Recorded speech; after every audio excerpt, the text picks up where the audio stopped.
No começo era só uma vila. Hoje é uma das maiores cidades do mundo.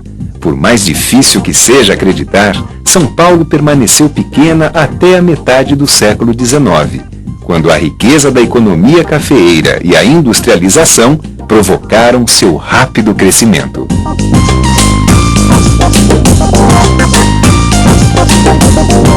Você vai conhecer essa história contada de um jeito bem especial, através da vasta iconografia de aquarelas, gravuras, fotografias, desenhos e outros documentos históricos existentes nos museus e acervos públicos do país.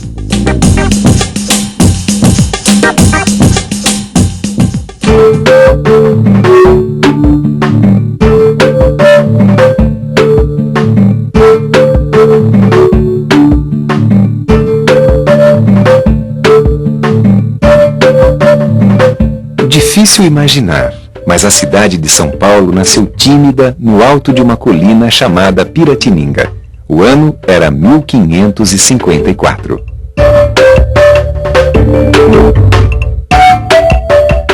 No século XVI começou com a chegada dos jesuítas, né? Eles subiram a serra, né? Se instalaram numa pequena elevação, né? Entre o Anhangabaú e o Tamanduateí, e lá construíram uma primeira capela e desenvolveram um trabalho de catequese com as populações indígenas, né?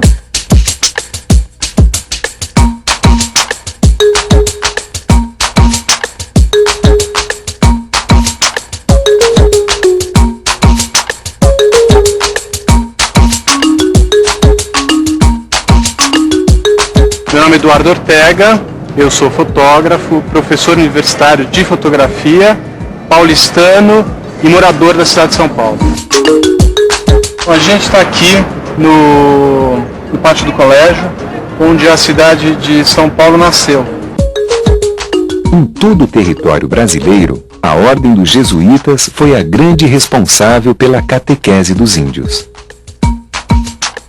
São poucas as edificações que resistiram ao tempo e ao processo de urbanização da cidade. Este prédio histórico é uma reconstrução. Hoje, no antigo colégio, funciona o Museu Padre Anchieta, uma homenagem ao jesuíta mais célebre do país e fundador da escola. Durante mais de um século, a vila de São Paulo de Piratininga não passava de 3 ruas. A Rua Direita, a de São Bento e a Rua do Rosário. O que caracterizava esse Centro Velho, enquanto construção cidade urbana, é que todas as casas eram casas baixas e principalmente todas elas construídas de taipa. A gente está na Rua Direita, que é a antiga Rua da Direita. Junto com a atual 15 de novembro, antiga Rua do Rosário, e a Rua São Bento, né? Essas 3 ruas formavam o triângulo histórico da cidade. E aqui ficava o comércio da cidade. Aliás, isso continua, né? Quer dizer, a tradição se mantém. Hoje em dia, a juventude de hoje, se a gente pergunta para ela qual é o centro da cidade, eles geralmente olham com muito espanto, porque o centro da cidade de São Paulo não existe mais um centro único, né? Os centros estão dispersos pelos bairros, né? Cada um tem o seu centro de comércio e hoje não existe essa referência de centro.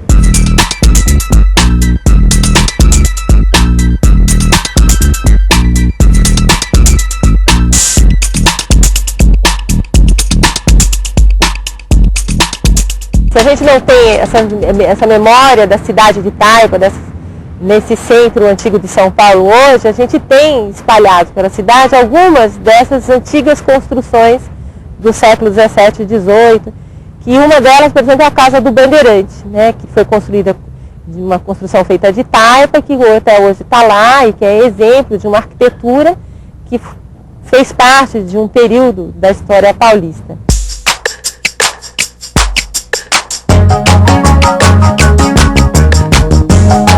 Bandeirantes, eles entravam, né, pelo território brasileiro com 2 finalidades. Uma delas era ir atrás de aprisionar índios, né, para serem vendidos como escravos para essa região, da região de São Paulo.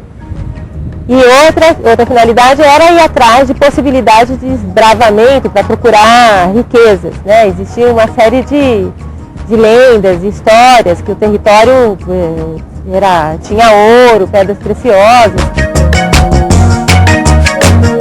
Até o século XVIII, o Brasil viveu da monocultura de açúcar para exportação. A produção usava o trabalho escravo e o seu maior centro de produção ficava no nordeste do país. Como Piratininga estava fora desse eixo produtivo, a vila teve pouco crescimento econômico e populacional. São Paulo vai viver basicamente de uma produção para subsistência. A região vai produzir trigo, né, para essas populações portuguesas do litoral brasileiro até o Nordeste.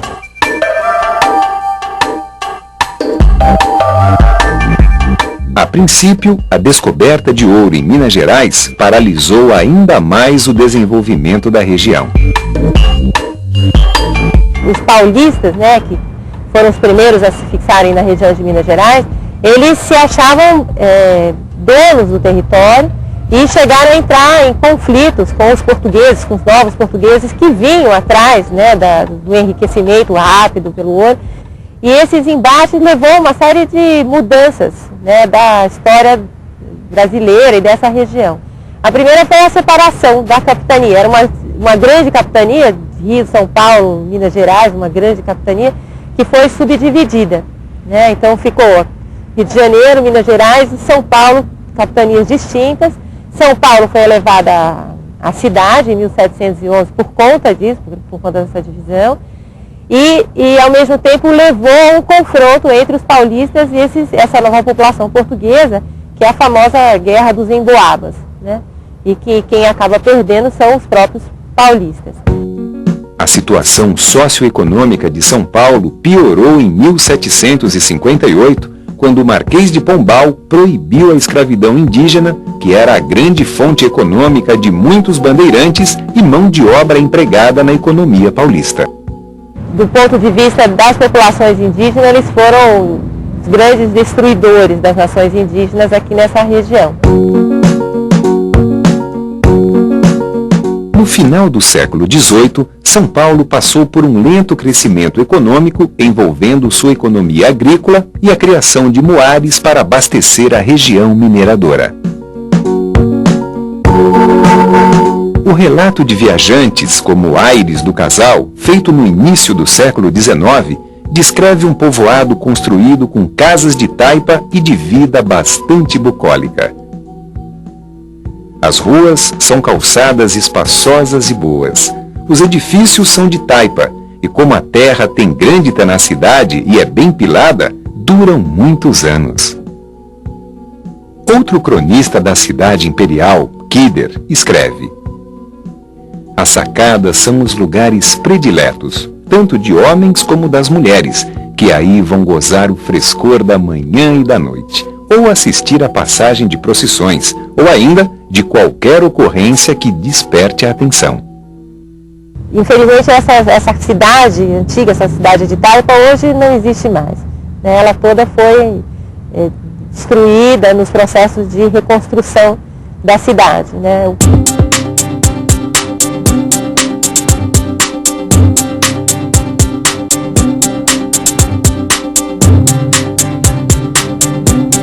Aqui nesse jardim, Dom Pedro deu o famoso grito proclamando a independência do Brasil.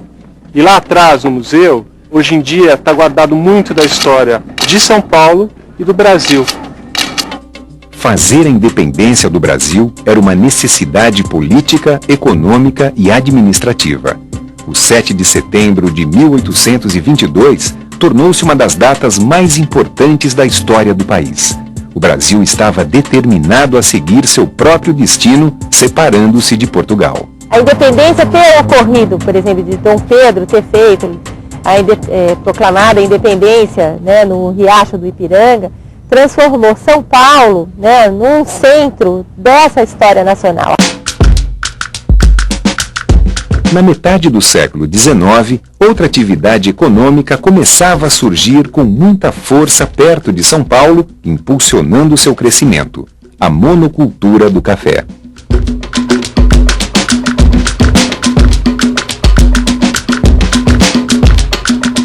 São Paulo vai ter seu cotidiano bem modificado com o crescimento da economia cafeeira, né?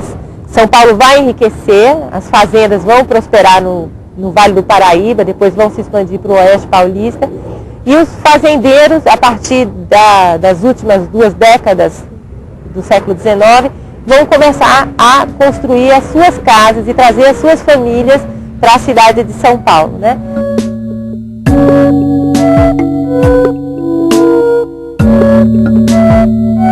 A cidade foi reurbanizada e São Paulo ganhou o Jardim da Luz e mais 2 grandes ruas, a Florencio de Abreu e a Líbero Badaró. O fotógrafo Militão de Azevedo merece atenção especial. Ele registrou as transformações urbanas da cidade na segunda metade do século XIX. Militão de Azevedo é um fotógrafo que veio do Rio, na verdade ele é carioca, ele veio para São Paulo e ele faz a primeira reportagem fotográfica da cidade de São Paulo.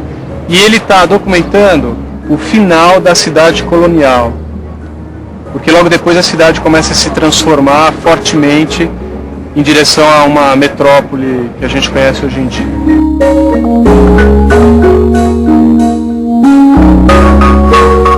Sua principal obra editada é o álbum comparativo da cidade de São Paulo.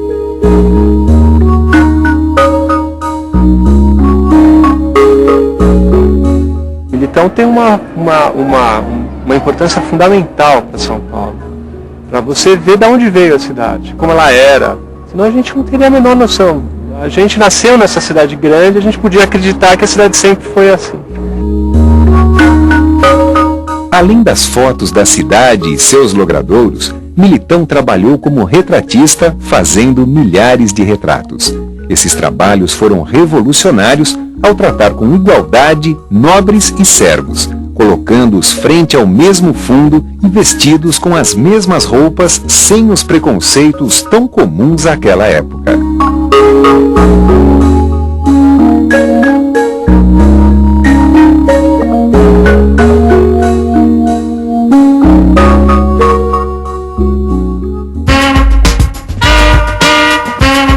Com a riqueza acumulada durante o auge da economia do café, São Paulo prosperou. Foram implementadas linhas de bondes, iluminação a gás, uma estrada ligando o Porto de Santos à cidade e até um pequeno parque industrial. Mas algo já não se encaixava nos padrões capitalistas que estavam surgindo: o trabalho escravo.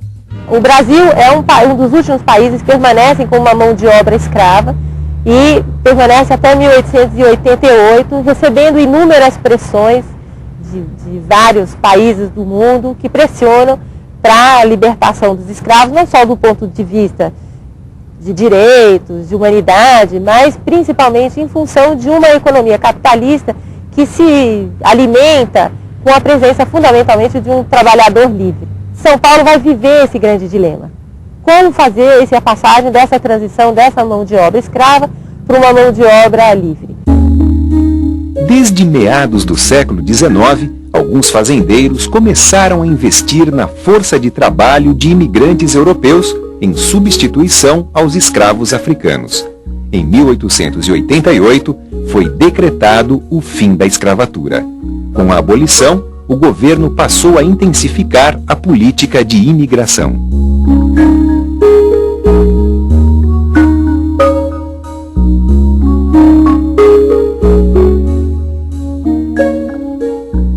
Dentro da Europa existia uma série de problemas em relação ao trabalhador, que ele estava passando por uma série de crises, de desemprego, fome no campo, principalmente na Itália, né, com o processo de reunificação. E a Itália vai ser potencialmente um dos países em que essa mão de obra vai se deslocar por necessidade, né, vai ser oferecida essa oportunidade deles virem para a América, enquanto a América sonho, né, de mudança de vida, de enriquecimento, né, e eles vão vir para o Brasil com essa esperança.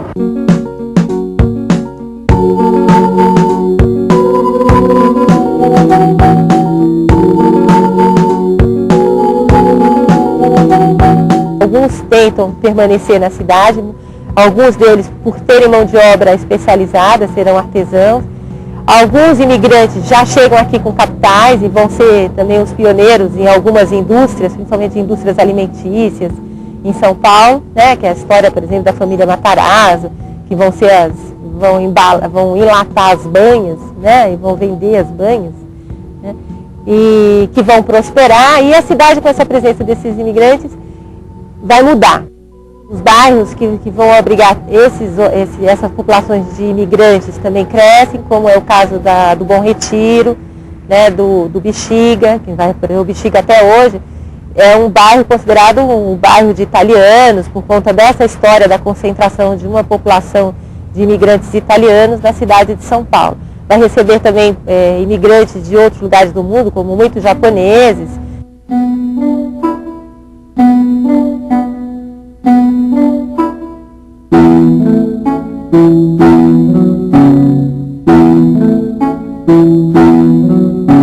A gente está aqui na Liberdade, e a Liberdade é o bairro japonês de São Paulo, e é a maior colônia japonesa fora do Japão, a maior colônia no mundo.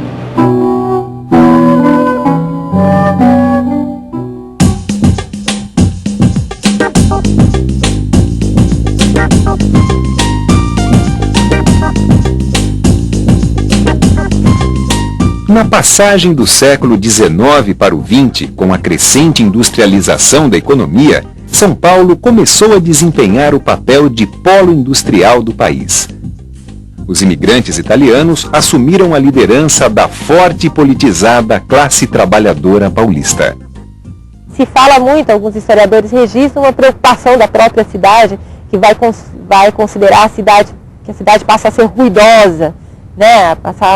Passa a ter uma agitação diferenciada, né, da calma, né, de que vivia antes.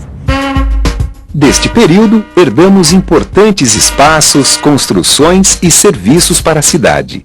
O Teatro Municipal, o Museu Paulista, o Viaduto do Chá, a Estação da Luz, os primeiros automóveis, as praças, viadutos, o telefone e a imprensa. Nos anos 20, São Paulo difunde as ideias modernistas para todo o país através da Semana de Arte Moderna de 1922. É um modernismo que vai contestar o que é ser brasileiro, o que significa a cultura brasileira, rompendo a referência de ser unicamente um padrão ocidental europeu, para ir buscar uma identidade brasileira, né, na mestiçagem, na sua composição de diversidade, e não numa valorização extremada da cultura ocidental europeia.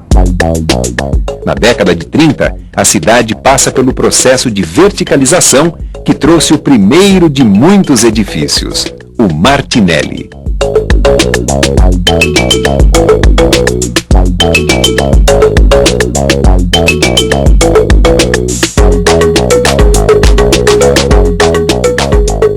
São Paulo e Minas Gerais vão revezar, né, no controle da política nacional nesse período, né, denominado como sendo a República Velha, né. São Paulo tem o seu poderio econômico do café, enquanto Minas Gerais tem a grande produção de gado, com a produção de leite. E é exatamente nesse período que ele consegue estabelecer uma série de políticas que vão favorecer a economia cafeeira. O grande símbolo urbano e arquitetônico de todo esse período foi a Avenida Paulista, aberta em 1891.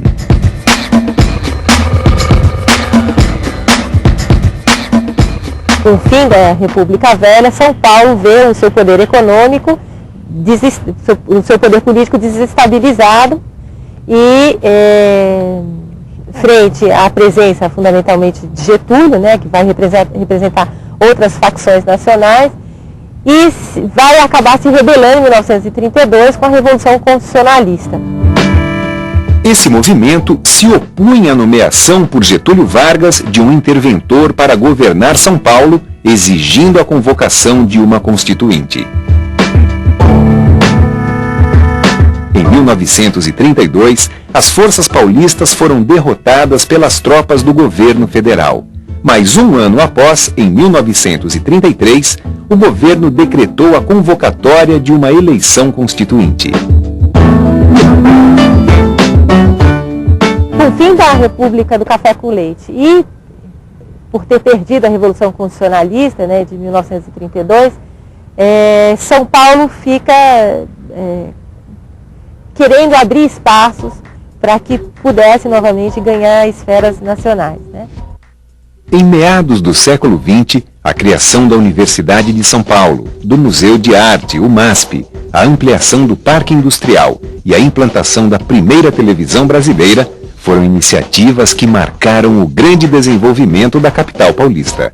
A cidade passa a exercer influência determinante nos rumos da economia de todo o país. A cidade, a partir da década de 30, 40, 50 e fundamentalmente a partir da década de 70, 80, recebe um fluxo muito grande de uma população interna brasileira, que vem atrás dessa divulgação, dessa ideia de progresso que São Paulo divulga pelo Brasil inteiro, né, que é a cidade que não para, que é a cidade do progresso, a cidade da indústria, né?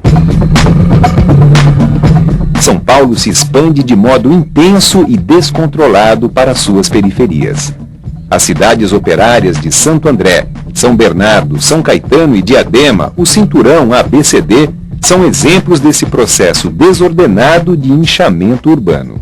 Hoje, já não existe mais limite entre a cidade e seus arredores. A pobreza aumentou e a qualidade de vida diminuiu. A metrópole estava formada. São Paulo de hoje é uma megalópole, uma grande metrópole, ambígua, cheia de informação, né? Todo lado que você olha alguma coisa, uma cidade que pulsa, né? E tudo isso assusta as pessoas, né? Ela é uma cidade assustadora, mas eu acho, essa é a minha visão de um paulistano, que ela é assustadoramente bela. E como a cara da cidade mudou. Das casas de taipa dos bandeirantes até os dias de hoje, em que nem se consegue ver o horizonte, muita coisa mudou mesmo. Lembra daquele rio limpinho, onde se passeava de barco, o Tietê? E das lavadeiras que quaravam suas roupas nas margens do Tamanduateí? E pensar que tudo começou no alto de uma colina chamada Piratininga, num colégio de jesuítas.